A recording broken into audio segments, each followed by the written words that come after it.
नमस्कार मित्रांनो, या ठिकाणी जिल्हा परिषदे परीक्षा आलेल्या आहेत. बट काही पोस्टच्या मागे परीक्षा झालेल्या होत्या, तर त्या परीक्षेमध्ये कशा टाईपचे जी-केचे प्रश्न वगैरे आलेले होते, त्या सर्व जी-केच्या अशा 15 प्रश्नांचं स्पष्टीकरण आज आपण पाहणार आहोत. खूप सारे विद्यार्थी कमेंट करत होते की मागे आलेले जी-केचे प्रश्न कव्हर करा आणि त्या बेसिसवर तुम्हाला कशा टाईपचे प्रश्न पडू शकतात आणि हा भाग तुमच्या नजरेखालून गेला आहे का, याचेसुद्धा एक आकलन तुमचं होऊन जाते.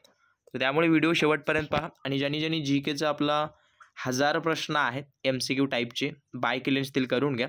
आरोग्यसेवक सेविकेसाठी सर्वांसाठी महत्त्वपूर्ण आहे आणि तांत्रिकसुद्धा अवेलेबल आहे, त्या ठिकाणी जाऊन बाय करून घ्या. जवळपास 1600 प्रश्न आहेत तांत्रिक प्लस जी-के. फक्त प्राईस ₹50 आहे आणि वारंवार सांगण्याचं कारण एकच की अतिशय छान मटेरियल आहे, प्राईस कमी आहे म्हणून इग्नोर करू नका. खूप महत्त्वाचे प्रश्न आहेत, बाय करून घ्या. खाली मोबाईल नंबर दिलेला आहे, त्या ठिकाणी जाऊन कॉन्टॅक्ट करा. पहा कशा टाईपचे प्रश्न आलेले होते. तर रॅमन मॅग्सेसे पुरस्कार हे मिळवणारं पहिलं भारतीय कोण होतं, हा आपण त्या जी-केमध्ये प्रोव्हाइड केलेला होता. खूप साऱ्या विद्यार्थ्यांनी बायसुद्धा केलेलं होतं त्या टाईमला. तर हे जे आहे ते विनोबा भावे यांना मिळालेलं होतं. आणि राहिला प्रश्न 2023चा, लक्षात असू द्या, रवी कन्नन यांना मिळालेला आहे. कशामध्ये? आरोग्यसेवा या क्षेत्रामध्ये मिळालेला आहे. तर लक्षात असू द्या. आणि एक्स्ट्रा माहिती सांगण्याचं कारण एकच की याला अनुसरून प्रश्न पडू शकतो. त्यानंतर स्वातंत्र्यवीर सावरकर किंवा स्वातंत्र्यवीर विनायक दामोदर सावरकर यांना काळ्या पाण्याची शिक्षा कधी मिळाली किंवा कोणत्या वर्षी झाली, तर 1910ला झाली. आणि यांचं थोडं जीवन परिचय तुम्ही वगैरे पाहून घ्या, तर लक्षात असू द्या. आणि हे जे प्रश्न आहे ते सर्व तुम्ही तयारी केलात का हे पाहून घ्या. त्यानंतर माझी कन्या भाग्यश्री या योजनेत 2 मुलींवर किती पैसे राज्य सरकारकडून दिले जातं, तर प्रत्येकीला 25,000 दिलं जातं. आणि या योजनेची सुरुवात 1 एप्रिल 2016 रोजी किंवा या दिवसापासून सुरू झालेली आहे. त्यानंतर महत्त्वाच्या किल्ले किंवा गडांवर प्रश्न आला होता, जो की श्रीवर्धन किल्ला म्हणून विचारण्यात आलं, पुण्यामध्ये आहे. बाकीचे जे किल्ले आहेत त्यावर कोणकोणते येतं, लक्षात असू द्या. विक्रमगड नावाचा जो गड आहे किंवा किल्ला आहे तो पालघरमध्ये आहे. अंजनेरी नाशिकला आहे.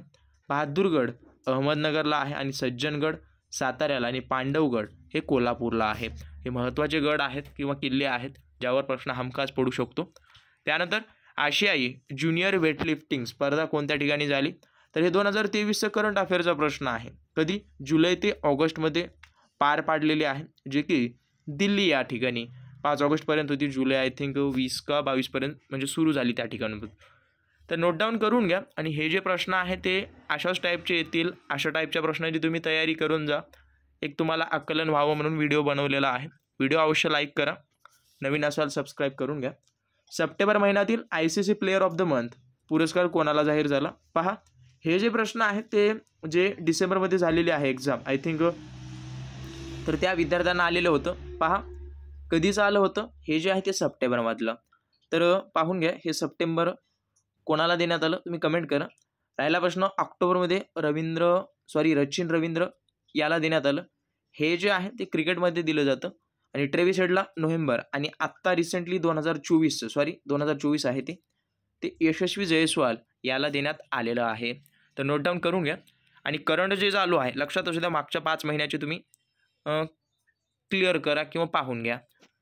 त्यानंतर काँग्रेस नॅशनॅलिटी पार्टीची स्थापना खालीलपैकी कोणी केली? आत्ता मतदानाचा वेळ चालू आहे, योग चालू आहे, त्यामुळे मतदानाच्या जेवढ्या काही पार्टी आहेत त्या सर्व पार्ट्यांच्या संस्थापक, त्यांच्या मेन इव्हेंट यावर थोडंफार फोकस करा. तर महादेव श्रीहरे अण्णा आणि मदन मोहन मालवीय या दोघांनी केली. कधी केली? 1934मध्ये. त्यानंतर बांगलादेश या स्वतंत्र राष्ट्राची निर्मिती केव्हा झाली किंवा कोणत्या वर्षी झाली? तर लक्षात असू द्या 1971ला झालेली आहे. भारत आणि पाकिस्तान 1947 आहे. त्यानंतर अफगाणिस्तानचा विचार केला तर 1919ला आहे. तर नोट डाऊन करून घ्या. हे आपल्या भोवतालची राष्ट्रे आहेत त्यावर थोडं फोकस करा. आणि भारत पाकिस्तानमध्ये शिमला नावाचा करार कधी झाला? 1972ला झालेला आहे. त्यानंतर रत्नागिरी जिल्ह्यातील थंड हवेचं ठिकाण कोणतं आहे? तर दापोली किंवा मावळ आहे. आणि जेवढे काही महत्त्वाचे आपल्या महाराष्ट्रातील थंड हवेचे ठिकाण आहेत ते सुद्धा तुम्ही पाहून घ्या. आणि भारतात पंचायत राज मंत्रालयाची स्थापना कोणत्या वर्षी झाली? तर 27 मे 4 रोजी झालेली आहे. आणि लक्षात असू द्या, जिल्हा परिषद हे पंचायत राजमध्ये येणारा घटक आहे, त्यामुळे पंचायत राजवर तुम्ही जास्तीत जास्त फोकस करा. त्यासोबत दादासाहेब फाळके पुरस्कार किंवा जीवन गौरव पुरस्कार कोणाला देण्यात आला 2023चा, तर वहिदा रहमान यांना देण्यात आला.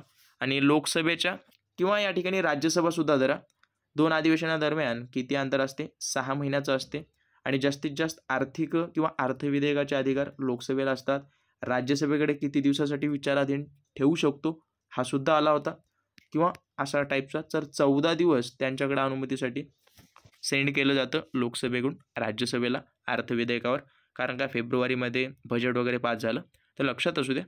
त्यानंतर बंगालची फाळणी कोणी केली, लॉर्ड कर्झन आहे ते, तर 1905 झालेली आहे. आणि शेवटचा, भारताला किती किलोमीटरचा भूसीमा लाभलेली आहे, तर किती किलोमीटरची भूसीमा लाभलेली आहे, 15,200. राहिला प्रश्न समुद्र सीमेचा, तर 7,517 आहे. काही ठिकाणी 16.5 म्हणजे 16.5, बट एवढं या रेंजमध्ये धरून चला. आणि महाराष्ट्राला जे आहे ते समुद्रकिनारा 720 किलोमीटर आहे. तर लक्षात असू द्या, अशा टाईपचे प्रश्न तुम्हाला विचारण्यात येतील याही वेळेस, त्यामुळे तयारी झाली नसेल करून घ्या. ज्यांनी GKचं बाय केलं नसेल करून घ्या. त्या ठिकाणी सर्व टॉप लेवलचे प्रश्न आपल्याकडे अवेलेबल आहेत. व्हिडिओ आवडला असेल नक्कीच अवश्य कमेंट करून सांगा आणि शेअर जास्तीत जास्त करा ज्यांनी परीक्षेचा फॉर्म भरलेला आहे.